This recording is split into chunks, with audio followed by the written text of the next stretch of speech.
Pag may pera ka kasi, bibili mo na. Gastusan mo na kagad lahat. Pero pagka walang extra fund or extra money, gagawin mo, maging resourceful ka na sa mga pwede mong gamitin.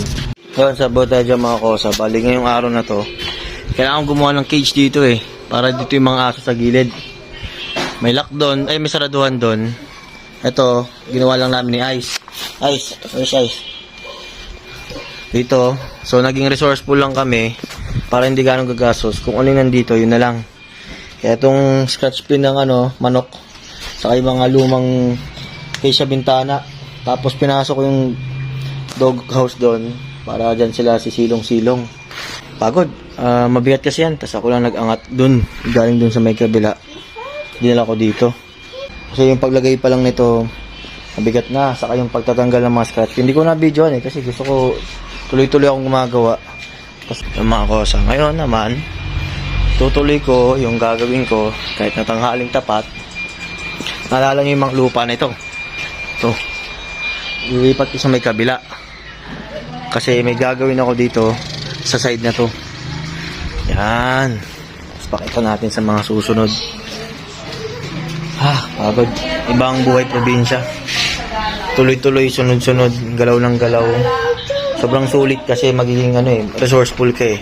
Kumbaga, ililimit mo yung paggastos ng pera, pang budget. Pero, gagawa ka ng paraan.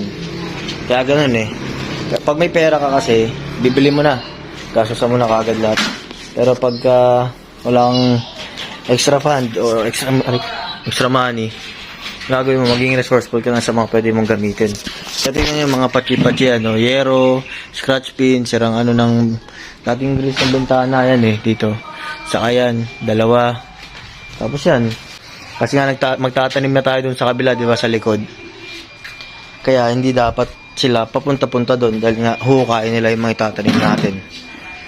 At maganda na rin na may ganyan kasi may aso dito sa harapan, sila Whitey, na nag-aaway sila.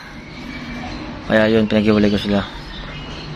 Wala pang pahinga ngayon, pero tuloy natin mga ginagawa para marami tayong matapos. Iba ang buhay probinsya, masarap. Walang ibang gagalaw kundi ikaw. Walang iba kundi ikaw. Walang ibang gagalaw. Mga kosa, yan, patag na to. Dito na lahat. Pagtataniman natin to sa mga susunod. Sobrang init. Hindi ko alam kung nakailang oras ako. Pero grabe init. Gusto ko matulog ng araw. Buti na lang nabutan tayo ng tubig. Hanggang dito na lang mga kosa. Parang mababay ka. Grabe, nognog na nognog. Crispy.